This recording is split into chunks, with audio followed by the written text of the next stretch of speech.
ઝઘડિયા તાલુકામાંથી આડેધડ ખનીજ ખનન થઈ રહ્યું છે અને નીતિ નિયમો નેવે મૂકી તેનું ઓવરલોડ વહન થઈ રહ્યું છે, જેના કારણે સરદાર પ્રતિમા ધોરીમાર્ગ સહિત ગામડાઓને જોડતા માર્ગો પણ અત્યંત બિસ્માર થઈ જવા પામ્યા છે, જેના પગલે કુંવરપુરાના ગ્રામજનોએ ઝઘડિયા મામલતદાર તથા તાલુકા વિકાસ અધિકારીને આવેદનપત્ર પાઠવ્યું હતું।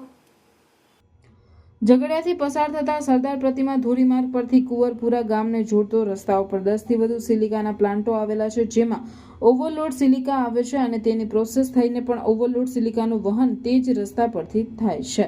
રોજના અસંખ્ય ઓવરલોડ વાહનોના અવરજવરના કારણે રસ્તો અત્યંત બિસ્માર બન્યો છે। રસ્તો બિસ્માર બનતા કુંવરપુરા તથા તેની આજુબાજુના ગામોને જોડતો રસ્તો પણ ખરાબ થતા સ્થાનિકોને વારંવાર મુશ્કેલીનો સામનો કરવો પડે છે। ગ્રામજનો દ્વારા સિલિકા પ્લાન્ટોના સંચાલકોને અવારનવાર રસ્તાનું સમારકામ કરી ખાડા પૂરવા માટે પણ જણાવ્યું હતું, પરંતુ એમને કોઈ ગ્રામજનોની વાત સાંભળી નથી, જેથી ગ્રામજનોએ પોતાની સહીઓવાળું આવેદનપત્ર ઝઘડિયા મામલતદારને પાઠવી તેની નકલ તાલુકા વિકાસ અધિકારી ઝઘડિયાને પાઠવી છે અને માંગ કરી છે કે ઓવરલોડ વાહન તાત્કાલિક બંધ કરવામાં આવે અને નવેસરથી આ રોડનું કામ કરવામાં આવે। મારું નામ હિતેશભાઈ ચતુરભાઈ। વાઘપરાથી જે રસ્તો જાય છે એ 10 પ્લાન આવેલા છે, સિલિકા ને રેતીવાળા આવેલા છે। બરો રસ્તો બધો બગાડ રાખેલો છે ને સ્કૂલમાં જતા છે છોકરાઓ, તે લોકોને બી તકલીફ થાય છે ને ગામમાં જે વાહનો આવે રિક્ષાવાળા બી ના પાડે, કોઈ પણ માણસ આવું કે નહીં રસ્તો જ ખરાબ છે તમારો, એટલે અમે રજૂઆત કરવા આવેલા છે મામલતદાર સાહેબને કે અમારો રસ્તો જલ્દી બનાવી આપે।